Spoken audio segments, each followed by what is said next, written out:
volta com o programa Caminhando com Maria por uma Família Feliz, uma iniciativa da TV Maceió, canal 22 da NET, uma produção do Movimento Familiar Cristão de Maceió. Encerramos o primeiro bloco com o Marcos Inês prestando seus depoimentos. Mas Valverde pede a palavra, e a palavra vai para Valverde. Valverde, o que nós ouvimos de Marcos e Inês é uma lição de vida, de família. A espiritualidade cristã tem grande influência, Valverde? É muito importante, Gênesis. Um casal, como Deus no início de Gênesis dizia, o homem deixa a sua família, deixa tudo, se une o homem e a mulher, se torna só um.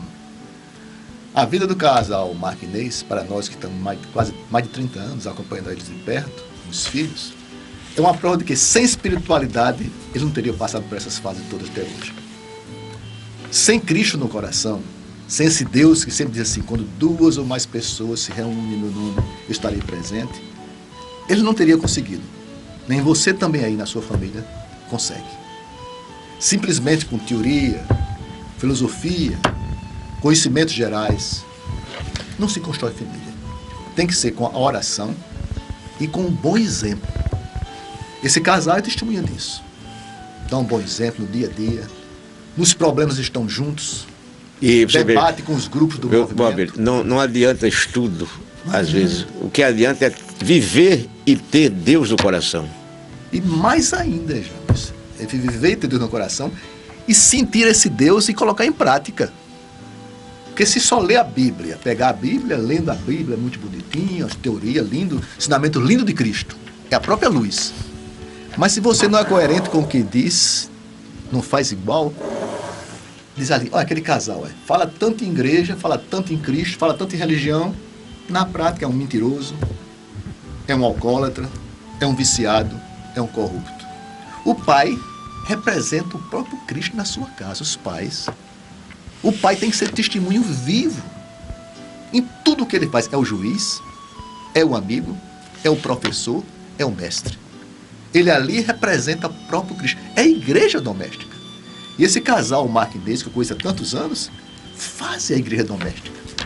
Nós do movimento nos orgulhamos muito de possuirmos membros como ele, como você, James, e muitos outros que tem conosco, que partilham. Cai, levanta, mas sabemos sempre que tem a mão do amigo no grupo de base, para conversarmos, no nosso grupo de base, que são o quê?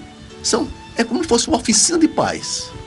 Nós ali passamos para outros problemas, discutimos, vamos raciocinando junto, tomando decisões e vivendo essa vida familiar. Inclusive, a gente tem que aproveitar também esse instante, agosto, mês dos pais, do pai, dos nossos pais, a importância do pai na família e dos pais como um todo, não é isso? Exato. Diga, pode ir, fale. Você falou o pai na família. E hoje em dia, você que é pai, você que está aí me ouvindo, o que é que tem feito para manter sua família unida, coesa, cristã? Você tem rezado com eles? Tem vivido essa oração com eles? Tem vivido o Pai Nosso que diz, perdoai os nossos pecados, assim como nós perdoamos aqueles que nos ofendem? Você tem perdoado sua esposa e seus filhos? Será? Procure fazer isso. Procure entendê-los e viver esta vida cristã. Agora nós voltamos a perguntar ao casal Marcos e Inês. O sonho de vocês foi realizado, está realizado, graças a Deus. A família está se multiplicando, Marcos e Inês. Mas eu gostaria de fazer uma pergunta. O primeiro obstáculo do primeiro processo, desanimou? Não, ainda hoje nós enfrentamos esses obstáculos, né? Eu digo da legalização. Ah, sim. O protocolo judicial. Olha nós não podemos... Não, deixa eu ajudar a Inês, que eu sei que ela se atrapalha nessa resposta. A primeira filha nossa, ela já completou 27 anos. 27 anos.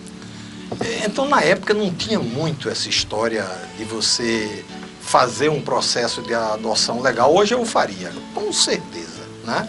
Se eu tivesse essa disposição, meu caminho seria legal. As crianças eram abandonadas e ninguém queria, não tinha nem onde deixar. E assim é que foi acontecendo o nosso processo. Quer dizer, essa legalidade, ela não fez parte do nosso processo porque foi muito atrás. Eu diria também assim, nós nunca saímos da nossa casa para procurar nada disso. Eles não chegaram, né? Todos de alguma forma. A gente não tem notícia com quem foi, como foi. Eu lembro de um que foi deixado na casa dos Cucílios, uma criança muito magra, muito debilitada. E as irmãs não conseguiam nem cuidar dela, uma criança doente muito. E eu lembro que eu disse, Padre Celso, ela vai ser minha. Porque os casais chegavam e não queriam. Eu dizia, não, essa eu não quero, ela é doente. E aí Padre Celso, na época eu já tinha outros, ele disse, não, você já tem. Aqui é de outra pessoa, mas não será sua. Então nós tínhamos uma viagem, eu digo, eu vou viajar. Segunda-feira, se ela estiver aqui, é porque é minha. Ninguém queria a criança. Então, quando eu cheguei, estava lá. Aí nós pegamos ela. Quer dizer, nós não saímos para pegar filho de ninguém, nem maternidade. Até esses últimos que eu digo, gente, eu não tenho mais nem idade. Quem deixou não sabe. Como foi? Não sei. Entende? Sei. Chegaram na minha porta e deixaram. Quer dizer, então, e como o Marco disse, uma época que a gente não tinha muito. Não existia sequestro, essas histórias, né, que hoje. A interação familiar é muito boa com todos. Muito boa. Eles se dão bem, tem dificuldades? Tem. A gente jamais quer passar aqui a ideia de uma família perfeita. De jeito Não nenhum, existe, né? Não existe. Dificuldades idênticas de todos os filhos, de todas as famílias, mas eles convivem muito bem. Os 3 mais velhos são apaixonados por todos. E eles se vivem bem. Tem divergência? Tem, um ou outro. Às vezes brigam, uma besteirinha. Eu lembro que tinha dois brigado com uma das filhas por besteira, o carro, não sei o quê. E essa filha ia casar. Eu digo, meu Deus, não se falavam. Mas queriam falar e não tinham coragem de falar. Como é que eu vou fazer? Essa menina vai casar, vai para outra casa. E esses não se falam mais. E aí, no dia do casamento, eu fiz uma procissão de Nossa Senhora. Botei um deles levando a Nossa Senhora, os outros com uma flor para entregar a ela. Foi um momento lindo, porque quando chegaram junto dela, se abraçaram, choraram juntos, e até hoje, inclusive uma dessas que não se falava, hoje é a madrinha do filho dessa que não estavam se falando, né? Até gastamos um pouco no casamento, e ele disse assim, valeu tudo que eu gastei. Só porque voltou a unidade deles, né? Quer dizer, voltou a paz neles. Isso é importante. Então, são besteiras que vão se acontecendo como toda família. Com certeza a gente vai passar alguns problemas, que quem tem 10 tem muito mais problema que quem tem 1, 2, né? Mais dificuldades. Mas eu acho que a convivência, o amor, como o Valverde disse, o nosso exemplo, né? De meu e de Marco, como casal, isso tudo vem ajudando muito eles. Eu acho, Valverde, que o casal vive realmente a igreja hoje. James, a igreja doméstica é isso. Exatamente. É essa primeira igreja dos tempos, logo após a morte de Cristo. Os primeiros cristãos viviam essa igreja. Se doando, partilhando, convivendo, dando exemplo, vivendo na austeridade, com conforto, mas na austeridade. O Marcos e a Inês, um casal que eu conheço há muitos anos, eles não esnobam o que possuem. Eles poderiam viver uma vida muito até melhor. Mas vivem para o trabalho, responsabilidade, dando exemplo para os filhos, para a comunidade. Sempre que precisa, eles se doam, com exemplos, com palavras e com ações. Então, essa igreja doméstica, eles praticam. E nós também devemos praticar.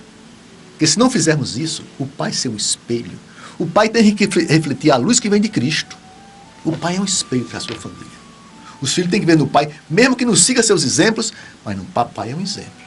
O papai é coerente entre o que diz e o que faz. Se eu quiser andar certo, eu vou seguir a ele. O pai pode até errar, mas tem a mãe ao lado, os pais, quando o pai e mãe, um orienta o outro. Se o pai toma uma decisão, a mãe se cala, mesmo que esteja errada, e depois conversa com ele, para não criar divisão entre os filhos. Então, nessa coerência que existe a igreja doméstica, nessa coerência que existe a evangelização da família. Se ele não consegue ser evangelizador da família, quem irá ser o mundo? Marcos, numa visão de fé, como devemos criar nossos filhos no mundo de hoje? Pô, a gente tinha combinado que você não ia fazer nenhuma pergunta difícil pra gente. Mas essa não é tão difícil, que nós estamos no mesmo barco. Essa é duro, viu? Essa é duro. Porque uma vez foi até o Toinho, nosso amigo, que me disse, olha, Marco, eu li agora num livro que por mais esforço que a gente faça e por mais tempo que a gente tenha com o filho, a possibilidade da gente influenciar a orientação dele, a educação, é de 10%. Porque 90% fica entregue à televisão, né, aos meios de comunicação que hoje é a internet, os faces e as coisas da vida, e o resto os colegas da escola.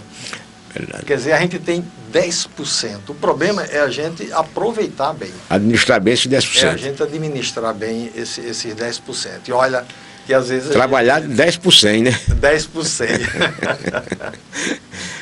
Mas olha, eu acho que o segredo é isso, é você ser amigo, sabe? O que eu procuro mesmo é ser amigo dos meus filhos e procurar entender cada um no momento que ele está vivendo. Eu sei exatamente aquele que está com mais dificuldade, porque eu conheço o jeito que ele está agindo, a forma como ele se tranca, a forma até como ele responde as perguntas que eu faço. E ali você tem que concentrar e procurar tentar entender o que é que está acontecendo com aquela cabeça naquele determinado momento. Inês, esse exemplo de vocês, com certeza, fará uma sociedade melhor no futuro, não? Eu acredito, não é? Eu acho que o amor que transforma, ele modifica, né? Outro dia eu fui numa reunião só de pais e uma senhora, jovem até, tinha um filho não biológico e ela me dizia assim, eu não consigo, eu não faço mais nada, essa vida me irrita, ela provoca, porque ela é adotiva. Eu digo, primeira coisa que está errada é que a senhora ainda não assumiu a sua filha como filha. Ela é uma adotiva, é como se fosse um acessório na sua vida, né? Então o amor é que vai transformar. Então eu acho que se cada um fizesse um pouquinho, né, do amor, eu acho que a gente ia viver uma sociedade bem melhor, bem mais justa, mais humana. Porque não é difícil não, é só a gente querer. Eu diria que não é fácil também, né? Mas dá pra gente ir em Marcos, frente. foi difícil para você, Inês, nesse processo de formação dessa belíssima família que vocês têm, de mostrar a cada um dos filhos as suas origens e o amor único de todos? Interessante, James. Eu tenho muitas informações a respeito da origem de todos, mas eu nunca fui questionado por eles. Às vezes até eu já provoquei. Houve um momento assim que um dos filhos, no momento de rebeldia, jogou assim uma pérola, mas você não é minha mãe. Uma coisa assim. Eu tranquei no quarto, eu disse, vem cá, você está insatisfeita com a mãe que teve? Ela já tinha caído na dela, né? E, tô não, meu pai. Eu digo, sim, eu entendo o que você disse. Você tem alguma curiosidade para saber o que aconteceu na sua vida? Porque isso é uma coisa natural. Esses filhos são diferentes, tem diferença. Exato. Né? Mas olha, até agora nenhum me questionou. Uma vez me disse assim, meu pai, eu tinha vontade de voltar para a barriga daquela mulher de onde eu nasci. Eu digo, não tem problema, se você quiser, eu tenho alguns elementos que permitem que a gente vá em busca. Você quer? Ele disse, sim, vamos ver. Não falou mais na história. Porque eu acho que isso é uma coisa natural. Ele vai percebendo que realmente, olha, maternidade nada tem a ver com a biologia. Maternidade e paternidade tem a ver com afetividade. Vocês lembram, por exemplo, aquele garoto de Brasília que foi de uma forma brutal sequestrado por uma mãe de Goiânia, não sei se você lembra desse, me recordo. Né? E que tratou ele com carinho. Uma mãe, uma bandida, uma criminosa, merece ir para a cadeia, roubou a criança dos pais biológicos, tudo correto. Mas ele não conseguia se aproximar dos pais biológicos e foi visitar a mãe assassina na cadeia. Porque é isso, ela deu para ele afetividade. Então, adotar é dar afetividade. A biologia não faz sentido. Tudo depende do lar em que a pessoa chega. O lar de vocês é um lar puro, é um lar de amor, é um lar de afeto, de diálogo, de carinho. E isso fez com que essas crianças, hoje adultos e adolescentes, pudessem crescer nessa visibilidade. Não é, Valverde? É muito bem colocado, Jambos. Inclusive, se nós olharmos para o Evangelho, Cristo nos adotou como irmãos. Irmão do coração. Nós somos filhos de Deus pelo coração, pelo amor. Não geneticamente. Então, o filho do coração, meu amigo Marco Inês, vocês trabalhadores, é o filho que a gente ama, vive com a gente, participa. A parte biológica, como diz o Marcos, é uma consequência. Então, nós somos felizados, porque também somos filhos desse Deus que nos adotou. E assim é a vida, James. É interessante que a família toda tem que participar do processo. Os avós, os tios, os primos. E lá em casa, por exemplo, é um assunto que a gente não comenta. Para quê? Não tem necessidade. É meu filho, o que é que eu vou fazer mais? Além disso, né? E se você vê o afeto que a minha mãe tem por eles para minha mãe, que é a única avó que ainda é viva, os tios são loucos por eles, os primos. É uma convivência altamente saudável, né? Não existe essa. Então, eles têm um ambiente assim, muito saudável, de muito amor. E a gente não consegue distinguir quem é quem. Não consegue. E uma vez o padre Zezinho esteve com a gente numa casa de praia que a gente tinha na época, no Sauaçu, e ele não tinha conhecimento disso. E aí, quando nós colocamos para ele, ele disse, quem é que eu não percebi nada? Quem é? Quer dizer, ele disse, não dá para a gente saber. Não dá para a gente saber, são filhos, né? Então, esse aqui é a proposta, eu acho, maior. Quando você dá amor, você recebe amor. Marcos, é importante o olhar nos olhos. Acredito que com a formação que você tem, e que Inês, nessa criação sua com os seus filhos, você sempre olhou nos olhos deles, dando essa confiabilidade, essa maneira paterna de ser, não é verdade? Só assim a família se fortalece, se criou e até hoje, graças a Deus, indo muito bem. E você tem certeza que daqui a pouco vai adotar mais ainda. Muitas vezes. Agora os netos. Isso é verdade. A forma da gente olhar para os filhos é uma forma assim, muito especial.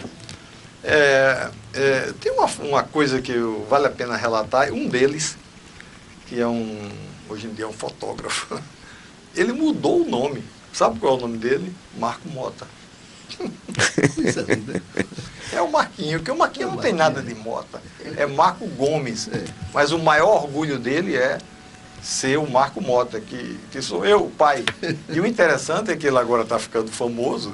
Quando o povo chega no meu consultório que vê a foto dele, aí diz, eita, o que é que você é do Marco Mota? Digo, o Marco Mota sou eu, meu amigo. Esse daí é o impostor. O senhor disse isso, meu pai? Eu disse. Ele tem o maior orgulho, né? Eu tenho uma chamada Maria, a gente quando não pensa que vão crescer, né? Eu tenho uma chamada Maria Inês Costa Machado Gomes. Aí, quando cresceu, o mesmo nome, correspondência, uma confusão. Cartão CPF, de créditos. Aí, filha, vamos botar outro nome. Não, eu sou o mesmo nome. Não quero mudar o nome. Tenho orgulho. Não, minha mãe, não quero. Eu quero ser exatamente o seu nome. Quero herdar o seu carimbo. A gente percebe, né, que tem um sentido isso. Pô. Eu quero ser a mesma coisa da minha mãe, né, o mesmo nome. E ela é muito, assim, uma filha maravilhosa, como todos os outros. Mas eu digo assim, o nome é o mesmo, está trazendo dificuldades para a gente agora, mas ela não permite que mude. Não permite.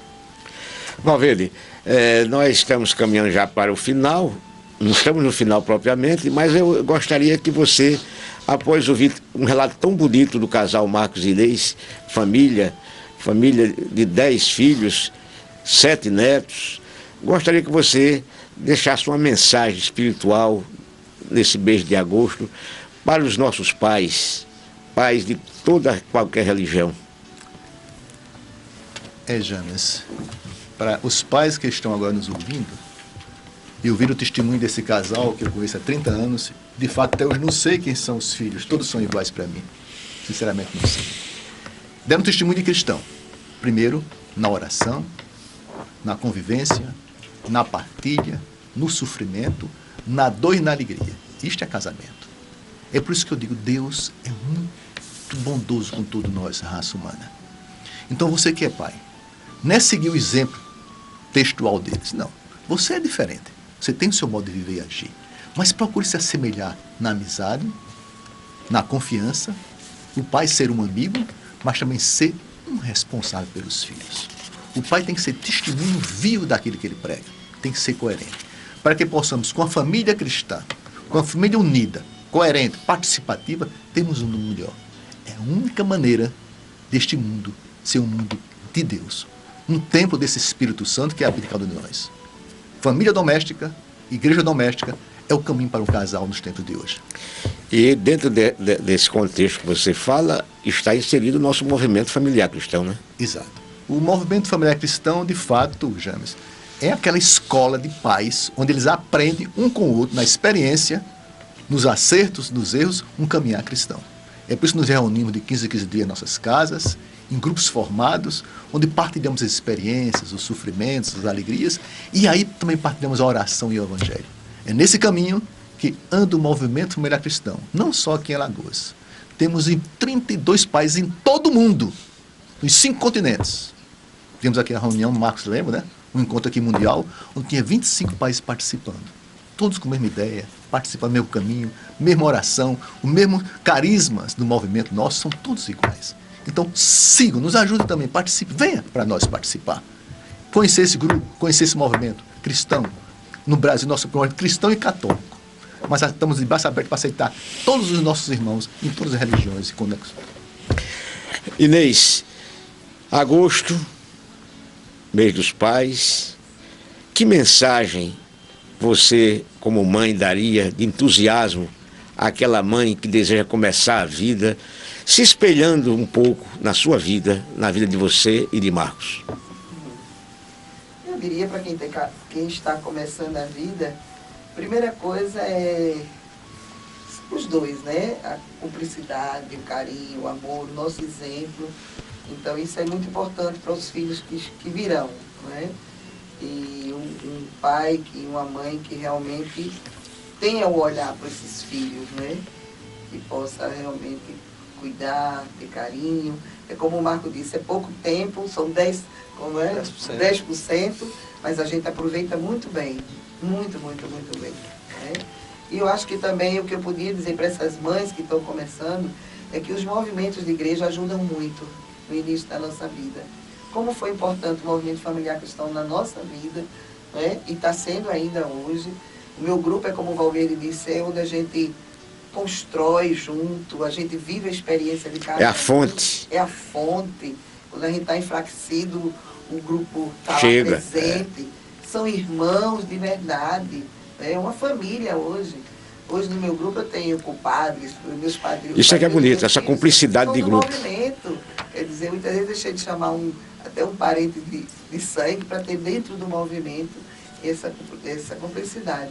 Então, que eu acho que é muito importante. Às vezes, sozinho, a gente não consegue caminhar. Verdade. Né? E o movimento sustenta a gente, viu? O movimento dá aquela força. Quando a gente se sente caindo, enfraquecida, ele reanima, a gente não está só, nunca, né? Porque esse Deus que preenche a nossa vida, que está junto ali, né, com os irmãos, eu acho que é muito importante também nessa caminhada de início de vida a gente ter um movimento, principalmente como movimento familiar cristão presente da nossa vida. Marcos Mota, que não é o fotógrafo, mas é o doutor Marcos aqui presente. Marcos, uma pergunta diferenciada, mas dentro desse mesmo contexto nosso, da nossa conversa. História bonita, história linda de vocês. Eu já tinha conhecimento e hoje você, telespectador, tem conhecimento desse exemplo de vida. Marcos, Dia dos Pais, uma mensagem bem aprofundada, de coração, como você sempre faz as coisas, porque trata do coração da gente, uma mensagem da responsabilidade do pai numa família cristã. Olha, James, antigamente eu costumava dizer que uma coisa importante era o estar junto, e o local ideal para isso era estar junto à mesa, né? Hoje em dia o mundo separou a gente. Não conseguimos mais ter aquelas refeições habituais com a família, quando a gente troca ideia. Cada um tem o seu horário. Uma vez eu fiquei em casa porque houve um problema no consultório e eu tive que ficar. Não tive ninguém para almoçar comigo, não tive ninguém para ir ao cinema, nem minha mulher pôde me atender, porque todo mundo está muito ocupado, né? Então eu vou dar uma ideia que a gente adotou, que eu acho que funciona perfeitamente. Compre uma cama bem grande. Uma cama que no domingo caiba todos. Essa é a mensagem que eu gostaria de dar. Muito bem. Senhores telespectadores, o Movimento Familiar Cristão está com alegria transbordante, porque não é toda hora que nós temos um programa tão rico de mensagens sobre família, sobre filho, sobre a variedade de criação de filhos, tão rica como a deste programa. Mas, infelizmente, estamos chegando ao final do programa e agradecemos aos nossos convidados que enriqueceram este programa e a você, meu caro telespectador e telespectadora da TV Maceió, pela audiência e por nos permitir entrar no aconchego do seu lar. Esperamos contar sempre com a sua audiência. Até o próximo programa, com as bênçãos do Pai, do Filho e do Espírito Santo. Amém.